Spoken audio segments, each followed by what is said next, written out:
Hey guys, wake up! Wake up! What? Bayou's playing Frontier! Let's go watch it! Frontier! Frontier! Frontier! Frontier! Frontier! What's up, everyone? Monster Hunter Frontier. Now, I know that it's been a while since I last made a video about this game, and I'll explain it in a bit. However, if you don't know me, then allow me to introduce myself. My name is Bytrix, a Twitch streamer, a guitar shredder, and the wielder of bone sticks with meaty tips. If you enjoy these types of videos, then consider supporting me on Twitch or Patreon, like these super awesome people listed here, as it will help me and help keep the content going. All links in the description below. And for those who don't know, I like covering Monster Hunter games, which is a game series that involves a marathon of boss fights where you would beat them in order to craft armor and weapons made out of their bones and hides in order to do harder boss fights. And while this franchise has been going for over 20 years, which is almost the same amount of time I've been playing these games, this particular game, which also happens to be an MMO, has been going for 12 years until Capcom decided to shut the servers down. This was until passionate players decided to bring it back and therefore creating a fan-made server called the Rain Frontier server. But I'll be honest about this game. I thought I would like it, but it didn't. At least when I was going through it. And this is despite the admins of the Rain server adjusting the game's grindfest to be more streamlined, as they are to me a bit too many systems to go through and understand, and it is very easy to lose track and therefore get lost in the game. And even when my friend Reels helping me and Nova keep track, shout out to both of them by the way, I felt dragged, carried, and just useless. It was until I took the time to do some research on the game's systems that made me get the mood to play this game again. However, I won't be explaining those with super deep details and instead will be brief, but if you want to gain the knowledge, then consider checking out Leap's Gaming, as he was awesome enough to make a guide for this game and for bonkheads like myself. Now, while I don't have any issue breezing through video games, I certainly tend to lose interest once I feel like I don't have to put any work in. And as much as I want to stick to my main weapon, the hammer, I will be honest, the weapon, it sucks. Like, I can't stress enough how shit it plays, and a lot of other weapons suffer this fate too. But I've accepted that and moved on to use the switch axe instead, because whenever I play the hammer, I really don't feel like I'm doing any damage. And looking back, it really seems like I spend more time moving and charging as opposed to attacking because of how reliant the charge is for hammers, which basically comprises of majority of its attacks. Now, there might be errors in how I play the weapon, but playing it really feels lacking, empty even. And if you think about it, imagine running around and charging towards the monster you want to attack, only for it to do some bullshit AoE move and therefore forcing you to take the damage or dodge, which cancels your charging attacks. So once we reached G-Rank, I did some Zenith monsters, which are monsters that have gone through basically exponential mutating growth. Why? Because we'll be needing the weapons made out of said monsters, and on top of that, each monsters have basically 4 main versions, in which each version basically is a slightly harder version than the last, and each weapons made by each monsters will require parts from the harder versions. So I came up with the idea of attempting to fight all Zenith 4 monsters. I'm normal, trust me. Because after having to deal with these monsters while feeling like I'm being cucked by my own favorite weapon, the hammer, I said to myself, fuck this. Fuck that, I'm going with the switch axe, and the first target that is going to taste my vengeful wrath is going to be the Garbaga Basura.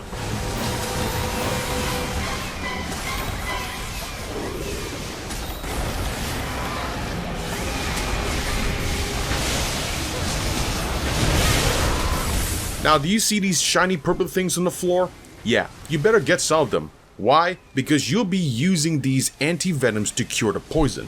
And while you might think that antidotes might do the job, you would be incorrect. Because we are no longer in normal monster hunter territory. Because this is, again, Zenith monsters. We're in Zenith territory. And I mean, look at how ridiculous the damage is. The poison damage that is. And even though we fought this monster in the past, this version is a much more toxic one. That's good, right? Oh, come on, guys. And what I mean is that any knowledge you have from mainline games are pretty much thrown outside the window. Like, even the items you use in mainline playthroughs are mostly obsolete. So while the general store and combo shop in the hub may sell most if not all the items you need, or you think you might need, you'll likely not be using a lot of them. And if you're worried about not having enough currency, don't worry, because there are event quests set up by the admins which main purposes are to literally feed you currency. Now the monster's moveset includes digging into the ground to play whack-a-mole,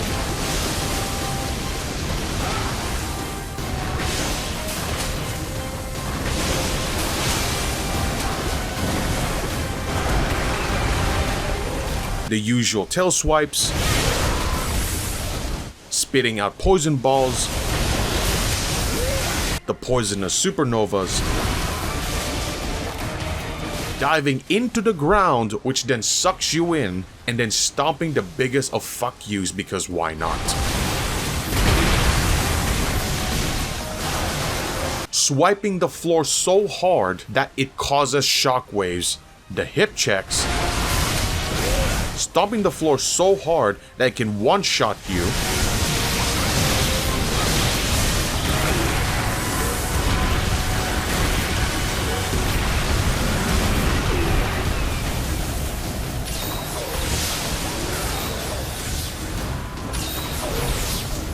digging out balls to clap on it, and basically being a dinosaur-sized land mower.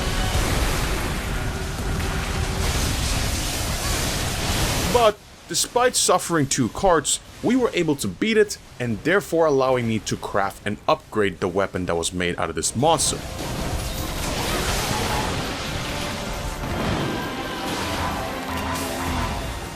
Now, this fight looks difficult, right? You wanna know how long it took? Not even 10 minutes. And this is what I mean by difficult fights, because 30-minute fights definitely don't feel like this, and not even the food buffs taken from the chef was able to save our asses. And after experiencing that, I didn't realize that from now on, these Zenith 4 fights are no longer for sane-minded people. Like, these NPCs used to give me quests while I was progressing to G-Rank, and now, I'm getting quests from this lady. I can fix her. Shut up, you won't! Because if you could, then she wouldn't be giving us our next quest, which has us fight the Akura Vashimu.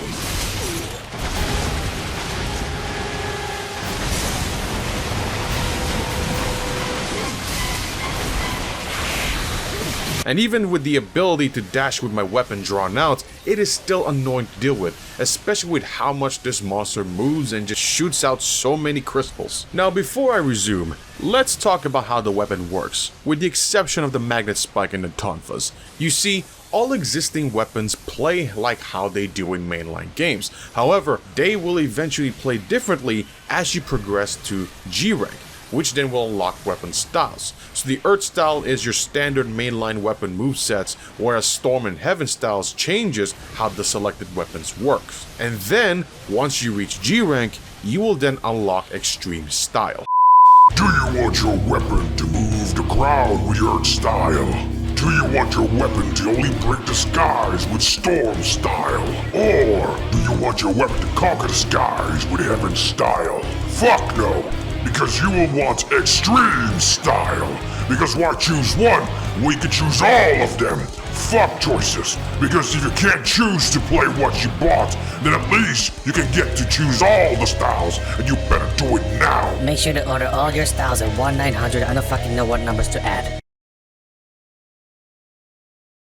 So as he said, Extreme Style basically combines all of them into one, allowing you to do things you normally couldn't outside of Frontier. And as you can see, this could be the ideas behind hunting arts for Generations and switch skills for Rise. And like I said, the hammer sucked, even with this, which again is why I resorted to using the switch axe. Now the monster's moveset includes wiggling it around, jumping at you, breaking the floor, stabbing the floor with his tail and blowing it up,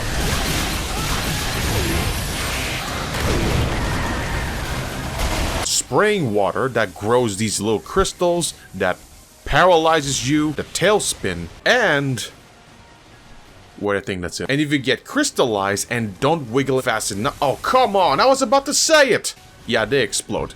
And as I said earlier, this monster moves around a lot, and I don't mean just jumping around, but also digging into the ground, which makes this fight go for about 15 minutes. Why? Because without these NPCs, it would have taken me years to get to where I'm at. let alone fight our next Z4 target.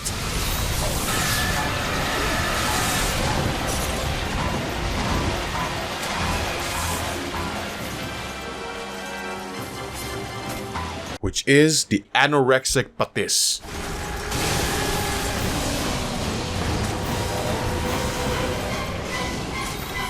Now its moveset includes the tail swings, running towards you, the headbutts, shoveling ice from the floor, stabbing the floor with its face, shooting red laser beams, digging into the floor only to free Willy back up,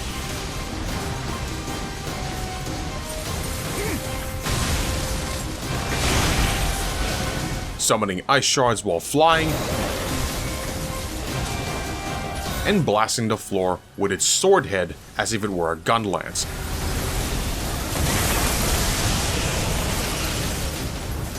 And if you happen to get hit by it, you could get all iced up and basically crowd controlling you. And while this fight looks normal from afar, it pretty much isn't the case in melee range. I mean, look how chaotic this fight looks. And it even carded reels.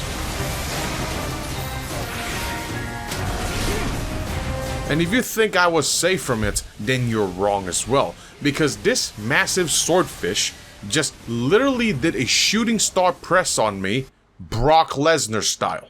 And it was so much damage that my health bar couldn't even register it. However, when I got back to this fight, my friend Reels luckily was able to pin him down, do more damage, and despite me getting all iced up, the monster was done.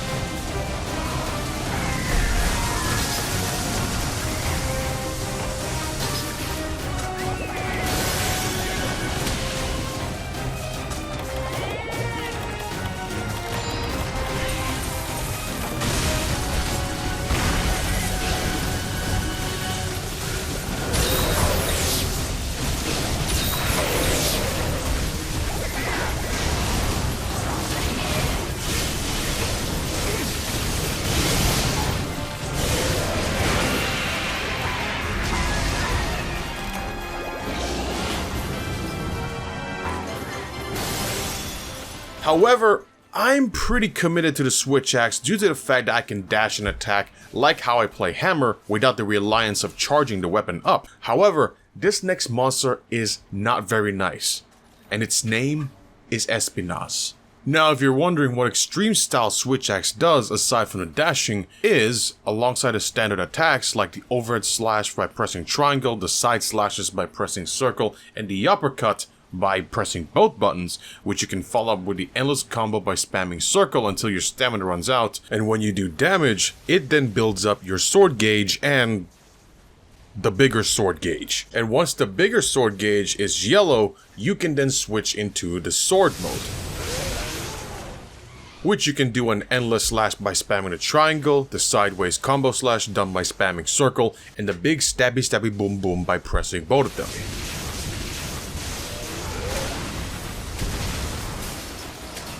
However, do keep in mind that while in sword mode, every attack you do will consume the bigger sword gauge, but it also builds up your smaller sword gauge. And in addition to that, this weapon has a parry which can be used on any mode, and on top of that, every successful parry basically gives you a massive amount of juice on your bigger sword gauge. I will definitely say that this is one of those monsters that love to give hunters a hard time, because while it just looks like fire attacks, it also poisons you, and on top of that, paralyzes you.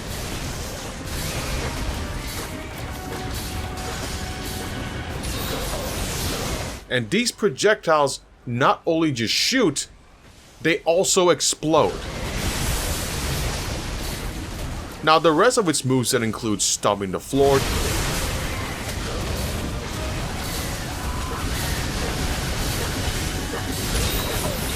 turbo boosting, which can also cause rubble to fall from the air, and the spinning headbutts. And just like the Garbaga Basura, this monster also drops anti-venoms that are then used to cure the poison effect. And while each Zenith version does more damage the higher level they are, doesn't only apply to the attacks, because it also applies to the status damage. And this took me numerous attempts because even the helpers are getting absolutely murdered.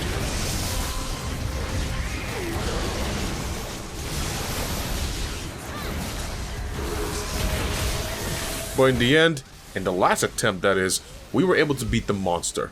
And it sure as hell felt longer than 9 minutes. Hey, Bio! What's up? Isn't Puggy in this game? Well, technically he is in the game, and to get him we'd have to unlock the Torre, or Tor, which looks like a farm, which is also a thing in this game, but is absolutely obsolete and useless.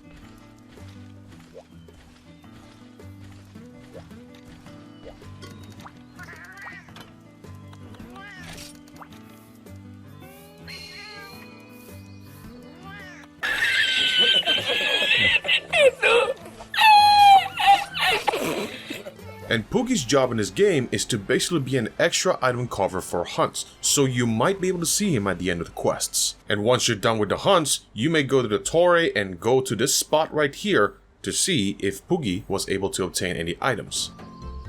And as much as I hate this monster ever since Freedom 2, I still have to fight him. So I took it upon myself to fight it without the help of other players. And if you're wondering who that monster is, it is the Tigrex.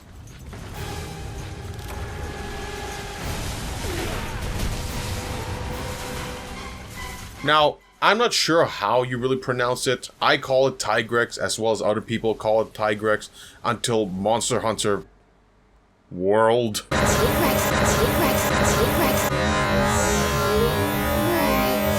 And it makes sense too, because it acts like a tiger, it has stripes like a tiger, but it also has the distinct reptilian look of a T-Rex, as in the dinosaur. Now its moveset includes making sand shockwaves, Tokyo drifting while making wind blades like Slash in Mega Man X4, roaring which also causes damage and knockbacks, the biting headbutts, the sideway tackles, the slashing pounces, and running towards you.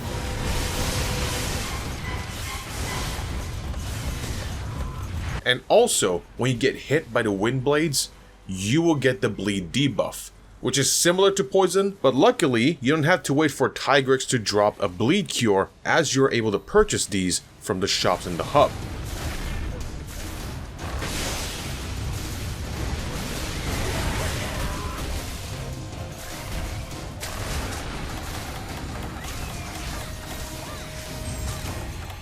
In addition to all that, it can also pin you down and literally, and I mean literally, eat your face off. And I had to experience that twice in a row.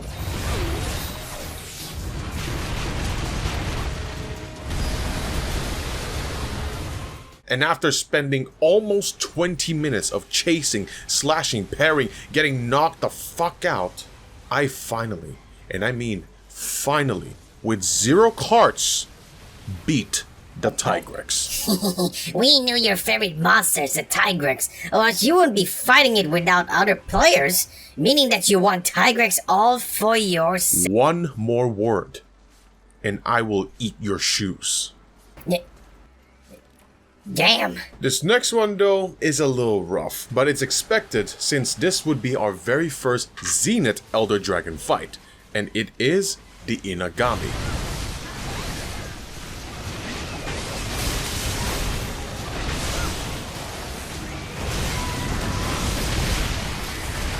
Now its moveset includes stomping the floor which summons bamboos, stabbing with the tail which also summons bamboos, and summoning bamboos, and more bamboos, and just in case you missed it, summoning more bamboos. Like, for the love of White Fatalis' left nut, could you please calm down? And to think that the knockback abuse is bad, it's not even enough. Why? Because you will be followed by this light thing on the ground, and once you get touched by it, you will stay in the ground and basically set you up to be impaled by more bamboos. But despite us not cutting... Oh, never mind. But despite us not cutting more than one... Oh, never mind. But despite only cutting twice, and after 19 impaling minutes, we finally beat it.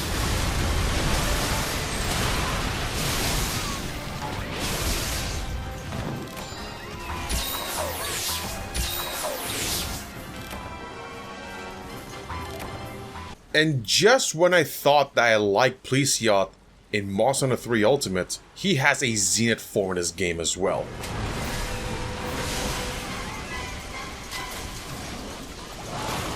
Like, what were they thinking? People already hated the regular Plesioth in mainline games, and somehow the devs wanted more reasons for people to hate it. Now this bastard's moveset includes propelling itself like a yacht-sized jet ski, the infamous rocket speed hip checks,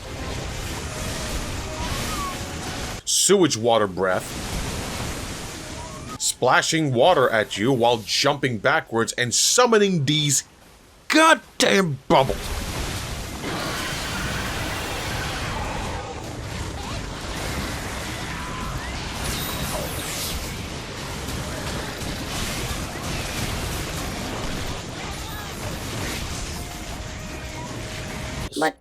But bubbles are fun. Shut the fuck up.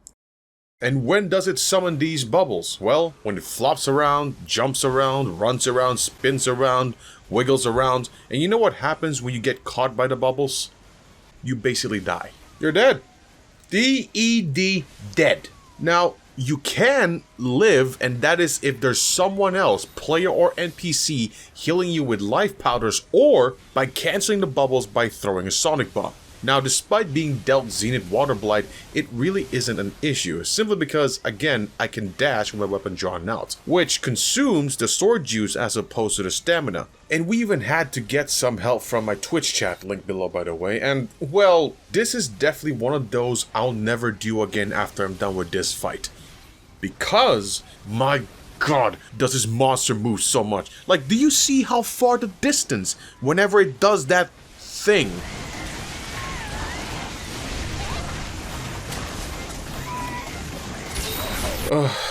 However, after in total 8 attempts, we finally, and I mean finally, beat this fish.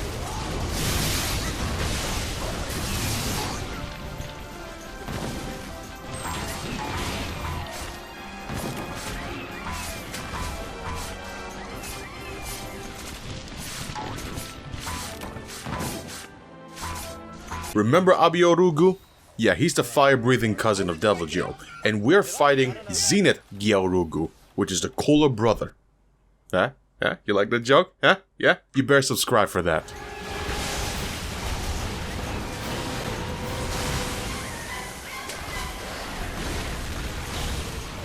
Now, its moveset includes running towards you, slamming the floor with its tail, which then adds an icy layer on its mace tail tip. The tail spin, the biting headbutts, the sideways biting headbutts, making ice balls and pitching it like a ping pong, rolling around like a buzzsaw disc, the ice breaths, chucking ice balls, and the super ice nova.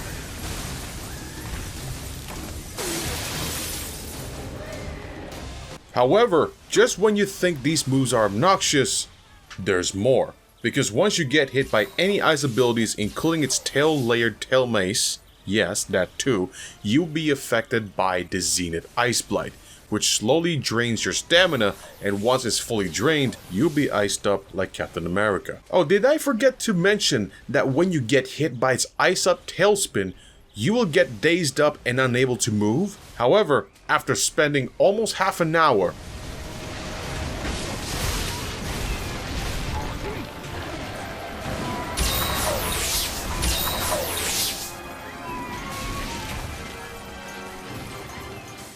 the monster is dead.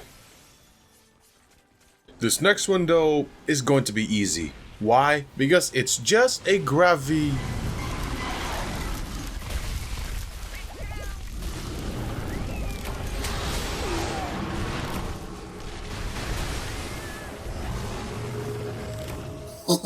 What a noob. This guy sucks. You might as well quit gaming.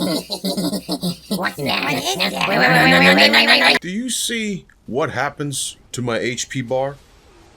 That's called Zenith Fire Blight, which doesn't just reduce your HP like how the regular Fire Blight does, but it also reduces your maximum HP.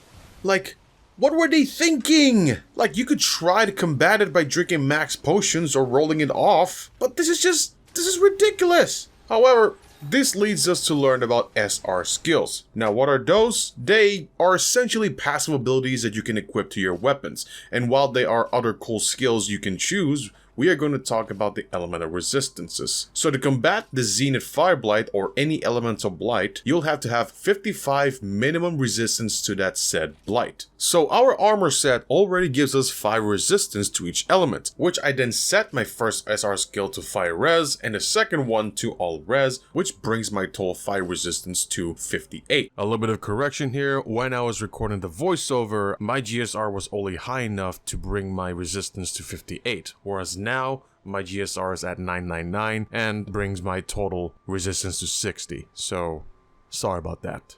And do keep in mind that my GSR is maxed out, meaning that my SR skills are at their highest potency, meaning that if you are to have lower GSR than I do, then the potency of your SR skills are likely to be lower than a hunter that has higher, if not maxed out. In addition to all that, you may have noticed that the GSR-1 weapon currently has less options than a GSR-999 weapon. That's because as you progress, you will not only upgrade the current skills you have, but you will also add more in addition to all of that. And if you're wondering what GSR is, think of it as your weapon type level, and it goes up to 999. So again, the higher the GSR, the higher the SR skill potency. So if you have a weapon that's maxed out in GSR, and you want to switch and try out another weapon, do keep in mind that that new weapon is going to have less potency in their SR skills compared to the one that's maxed out. And after me and Reels got those SR skills equipped, we then went back to fight Gravios, and let me tell you, it is so much better. Like, don't get me wrong, we're still taking a lot of damage and some of us even carded, but if you add the fact that we no longer have to worry about our HP melting blight, it makes it a much more fair fight. Now its moveset includes being a literal volcano, jump stomping the floor, which then does a supernova, double stomping the floor,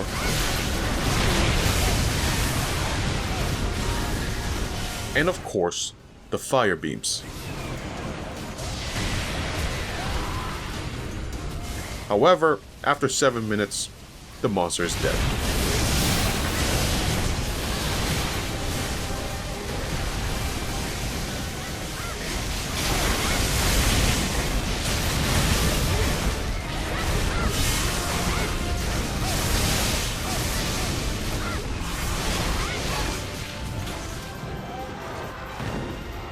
And look! It's our good old friend, Mr. Krabs!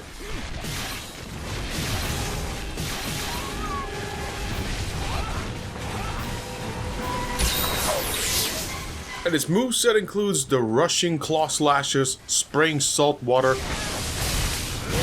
the zigzagging claw swipes, the bum rushes, digging into the floor,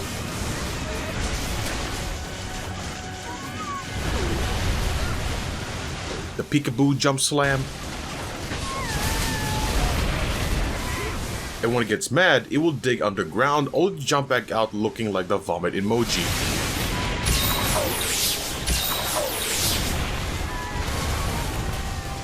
And when it is mad, it would add Asuka's green mist as an additional move.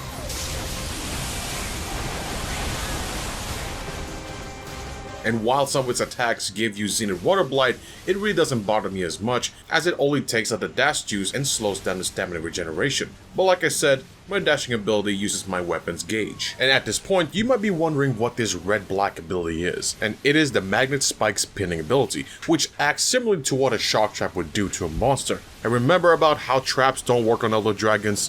Yeah, that rule doesn't apply to this move. It may not work on some monsters, but I've yet to see that. But whenever that happens, it gives us an opportunity to do more damage.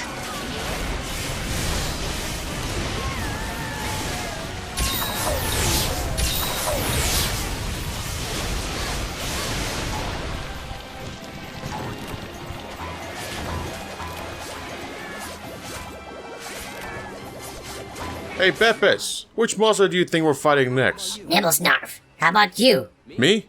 Blangonga. Now this monster's moveset includes— Jesus Christ! The moveset includes throwing snowballs, ice breaths, digging and popping off on you,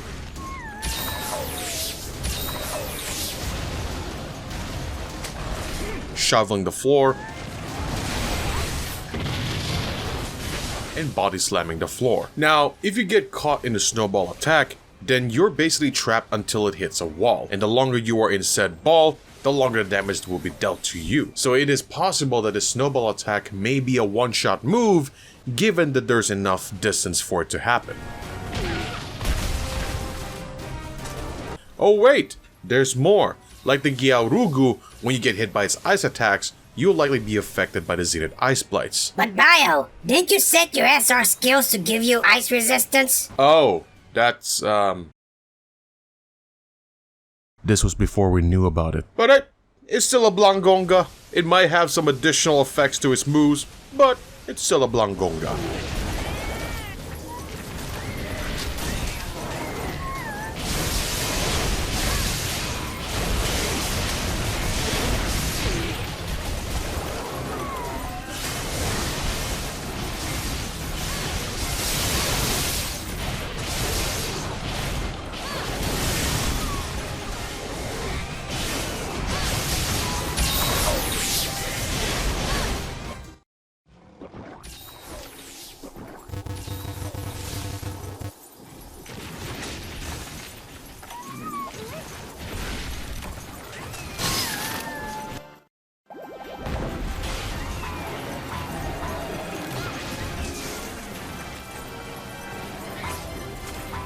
And that also goes to our next target, which is the Tycoon Zamuza. Which, at first, doesn't look much. Now, its moveset includes punching you in the face,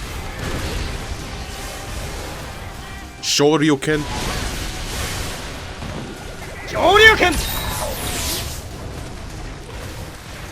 running at you like a lance main, jump stomping,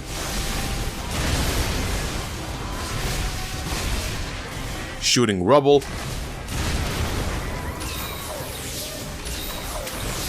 and literally yeeting you out of the area.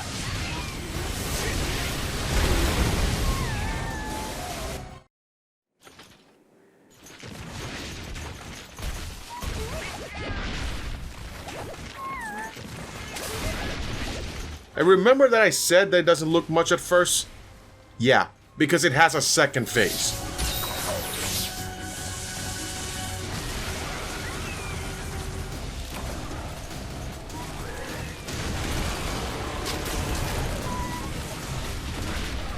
And it would literally go around exploding in lightning and making lightning balls that eventually blow up. And when you get hit by any, and I mean any, of its lightning attacks, you will likely get into a cardiac arrest.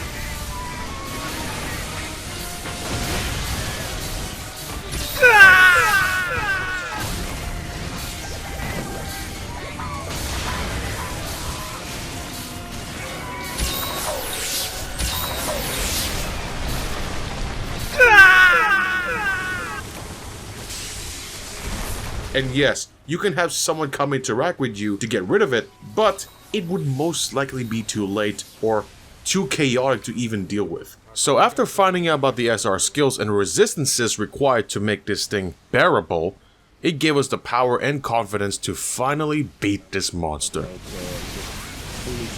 Okay, good. Oh my god.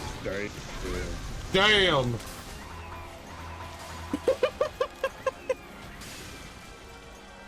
Oh my god. Yeah. However, we're gonna have some fun because this next one is gonna be. Oh, well, I'll just take my buff out. Jesus! So this one is the Dora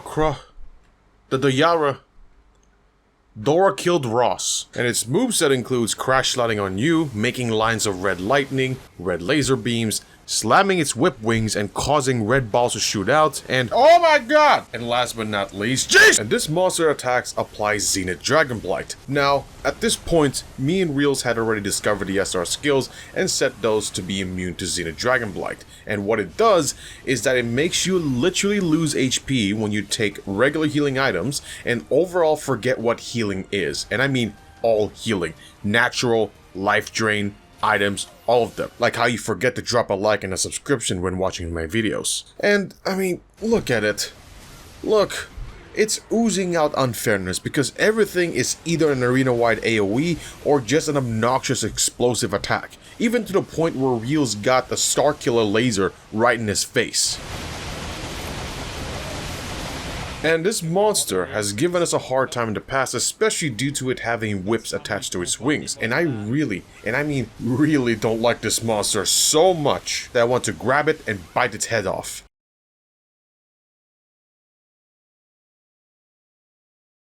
You see, a lot of these Zenith 4 fights, or Zenith fights in general, have monsters that deal a lot of damage, but they also seem to have less HP as well. Hence why the fights can go fast, and it's either you or the monster.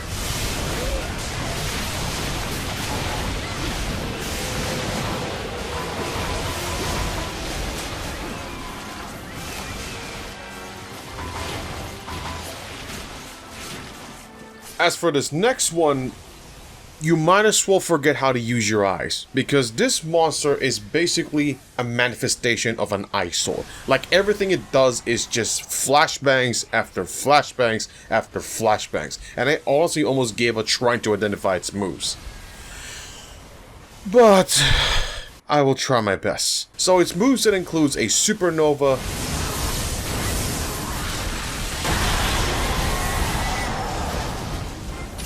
the stomp and bursting,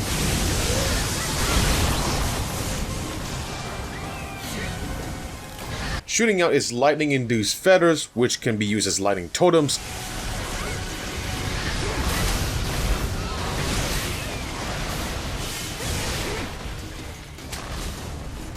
and the world's largest Kamehameha.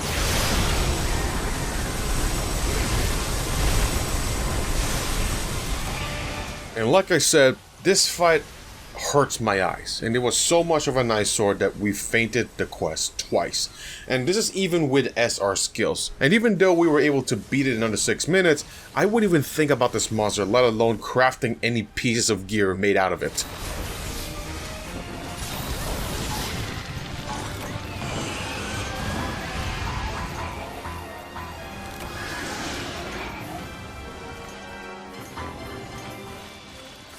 Hey Ryo, can you read this for us? The Haradu, the Homedo, the Hadouken Arugula. And this Hadouken Arugula is an Elder Dragon.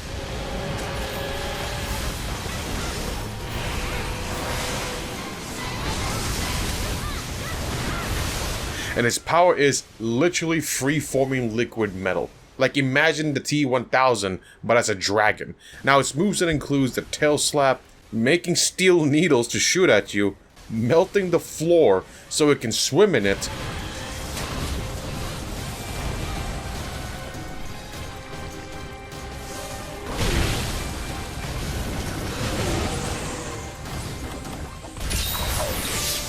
stabbing you with steel spears in the air,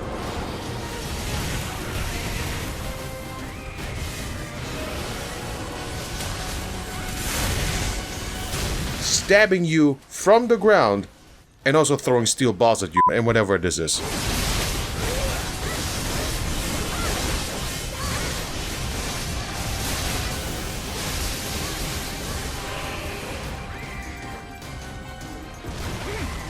However, as much as this monster did give us a hard time in the past, I can't say that it still does now, despite being essentially more difficult. And yes, we also have the SR skills equipped, but as weird as it may sound, this dragon doesn't actually have an element, or at least not that is noticeable, which is why we were able to beat this monster in about 10 minutes.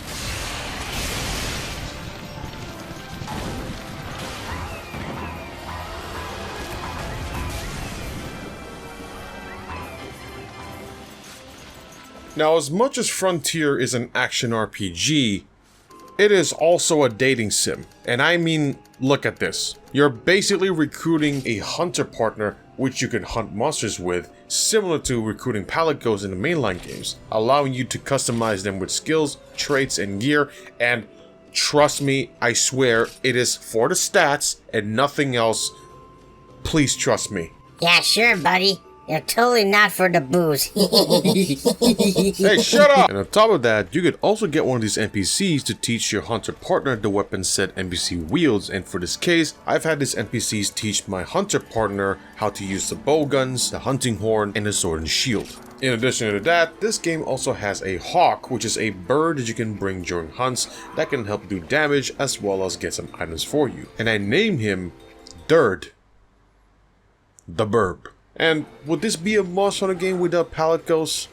Probably not. Which leads us to our next hunt, which is the Baru. Oh, it's dead.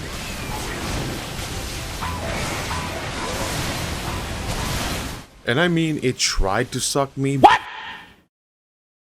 What the fuck? But I got intercepted immediately. It can also do an AoE attack, a tail whip attack, and spray blood, which causes your weapon sharpness to go bad.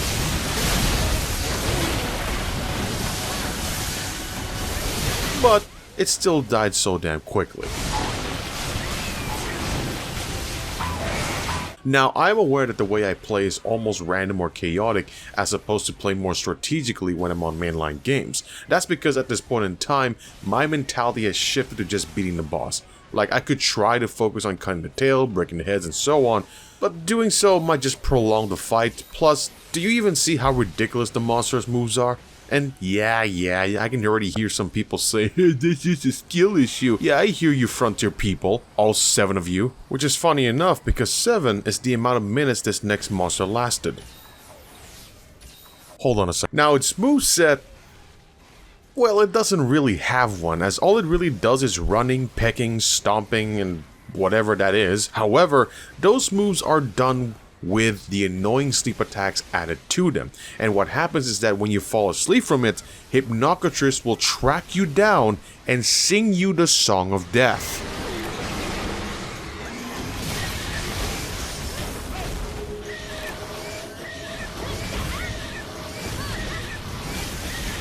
And the annoying part is that you can take the sleep effect pretty much back to back. However, like I said, this monster died within 7 minutes.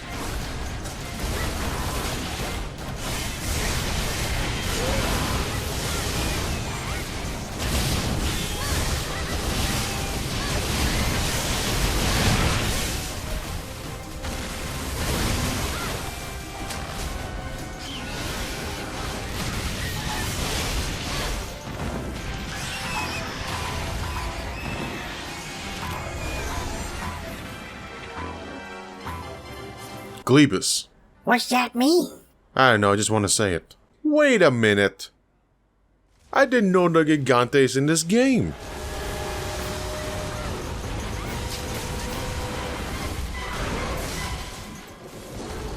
Jokes aside, this is Hyuji.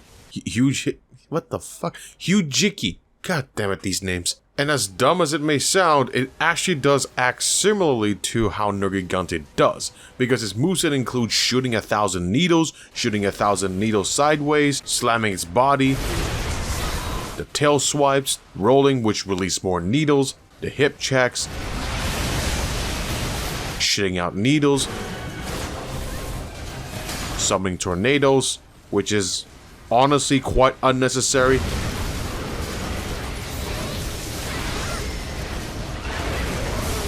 And impaling you with a large needle that also pins you down.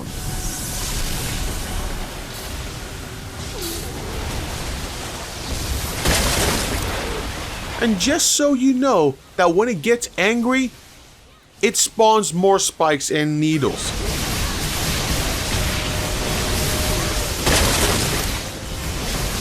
And when you do get hit by any of the spikes, you will suffer the bleed, which, like poison, deals damage over time. And to cure this is to use bleed cures, which I didn't bring. Gen 1 Hunter, by the way.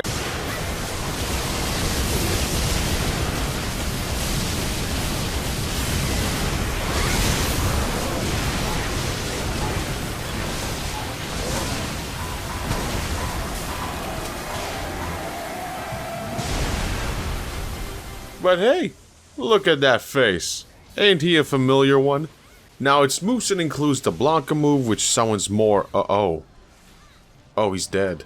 The Blanca move, which summons more lightning projectiles, crawling with lightning, and last but not least, the Vor. Oh, that big stretch. Oh, there it is! Oh, shit! There it is! Oh, no! He just fucking swallowed me. No chewing, just swallow.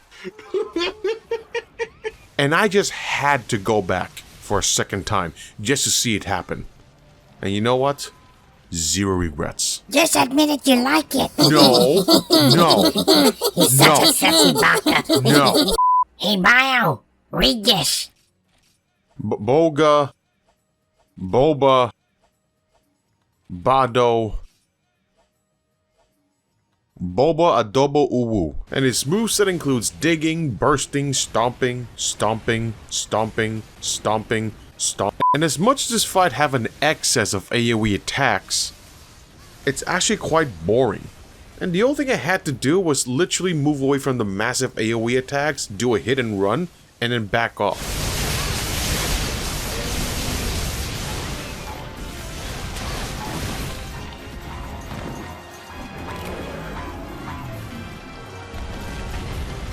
However, at this point, I kinda missed the hammer. I missed the ability to bonk monsters' faces, the urge to smash all the female wyverns. Wait a sec. Which is why I did a little quest line that has me speak to this NPC named Graham, who has me do 3 fights, one for the Gugarth twins. Of course you're gonna do that. Alright. When you play Mag when you get it, it's stupid fun when you get the hang of it. One for the Rebidiora. Into 3. Yeah, they just took Kushala and then upgraded it, basically. Which is really cool. Very smart of them. And one for the Rucodiora. And despite carding twice on the last one, they all went relatively smoothly. And after that, we then unlock a new NPC hunter named Graham, and more importantly, the Magnet Spike. So, like the Switch Axe, this weapon also has 2 modes, one being the slashy cut mode, and the other being the Ultimate Bonk Mode. And unlike most weapons, the Magnet Spike only operates on the extreme style, and its moves in the cutting mode includes the overhead combo, which is done by repeatedly pressing the triangle, the side slash combo, which is done by repeatedly pressing the circle, and pressing both triangle and circle does the uppercut slash. As for the Ultimate Bonk Mode. pressing the triangle repeatedly does the overhead. Pressing the triangle repeatedly does the overhead smash combo, while pressing the circle repeatedly does the smashing combo. And you can charge on the 3rd strike by holding the button down.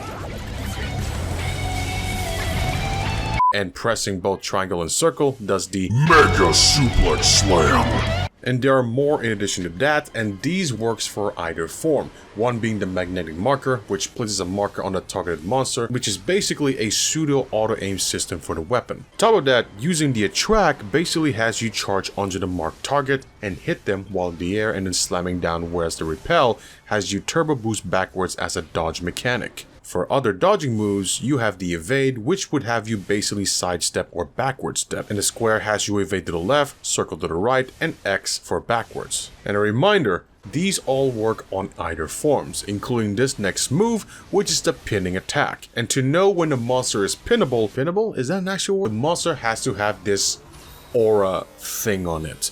And once you have all those ready, you then have to successfully hit the target with the forward magnetic strike by pressing the triangle while holding the R1 button, and then jumping downward thrust by pressing the triangle and circle while also holding the R1 button. Which then you'll be doing a spamming meaty game where it requires you to repeatedly press the button shown on screen, and if it's a success, you'll then be allowed to press the R2 button for an explosive finisher. If not, then it just kinda like cancels out.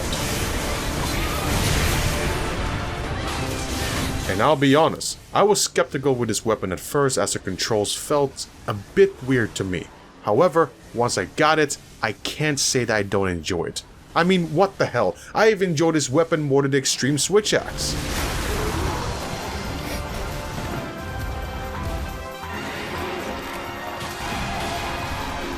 And the first target that would taste my newly acquired airborne bone stick with meaty tip is going to be the Mido Garon.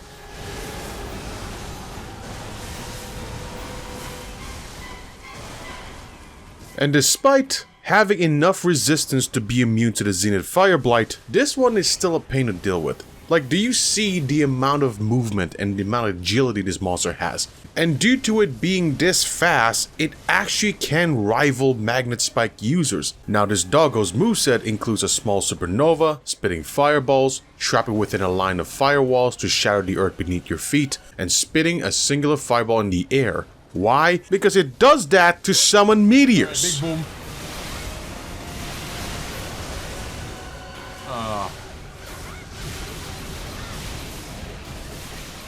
Jesus.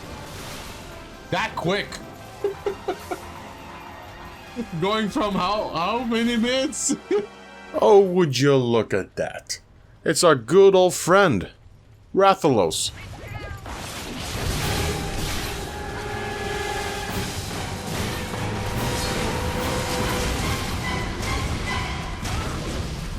So glad they made the OG flagship into a Zenith. Now, its moveset includes summoning meteors, stomping, and causing a supernova.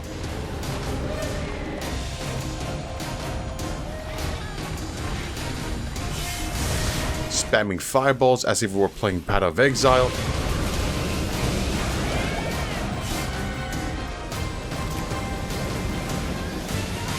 The classic spitting fireballs while flying backwards. The old school Poison Sting, which actually doesn't poison you, stealing Behemoth's Charybdis move.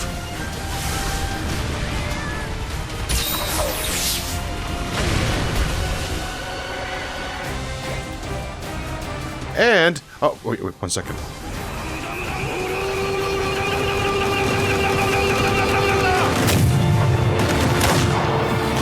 The forward spinning tail swipe. And on top of that, whenever it's enraged, its body will pretty much emit heat, meaning that when you're close to it, you'll be taking some burning damage. And I don't know what it is, but this fight took me literally half an hour until I finally beat it. Might have been shelved for Magnet Spike, probably. Boomerang. Boomerang weapon. That'll be interesting.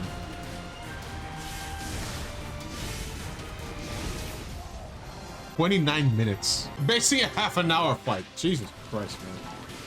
However, it was at this point that I felt a little worried. Why? Because as much as we've breezed a lot of the Zenith 4 fights, this next monster, which is the final Zenith monster, isn't just another Frontier exclusive fight. You wanna know why, kids?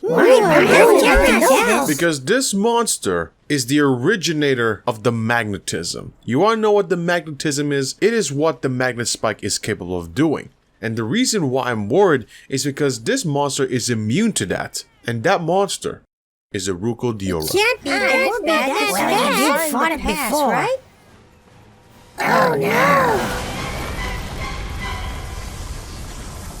Yeah. You saw that, right? All of you? 7 of you? Now, what the hell is this? What is this? Like, are the devs aiming to just have their players hate them or what? Now, its moves include summoning rubble to drop on you, given that you're within the AoE.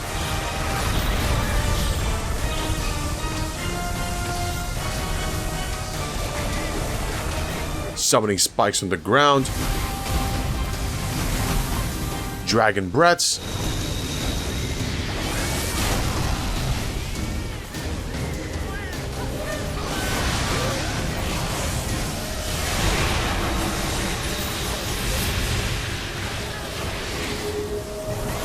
And a magnetic supernova.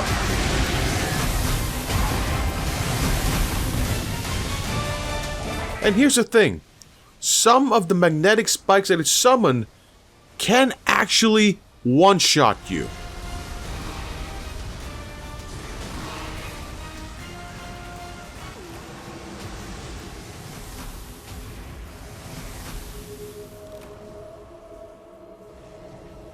And oh, about magnets. Yes, I almost forgot about it. It can also summon magnetic auras on itself, which could either draw you in or push you away. Like, I can't even imagine fighting this thing with a hammer, let alone a switch axe. Now, there might be some abilities out there that can make you immune to the magnetism, like how you would be immune to elemental blights, but I don't have those options or solutions. And the only thing that's keeping me able to fight this monster is the fact that I'm using the magnet spike. And even then, the fight goes so fast that you can't even tell what the hell's going on.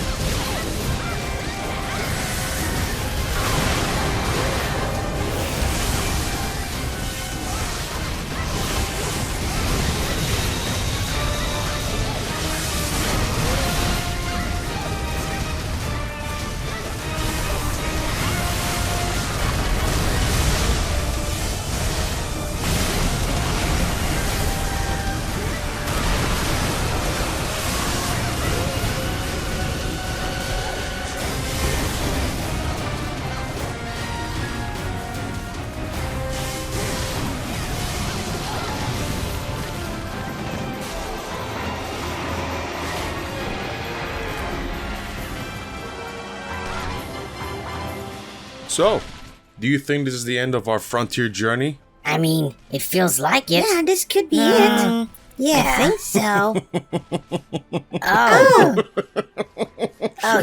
He's lost it. Thank you all so much for watching. If you enjoyed the video, then don't forget to like and subscribe for more. And big thanks to my supporters on Twitch, Patreon, as they help keep the content going, and myself as well. And if you want to be a part of it, they can do so for as low as $1 a month. Links to Twitch, Patreon, Twitter, and more in the description below. Last but not least, hope you have a wonderful day, and happy hunting.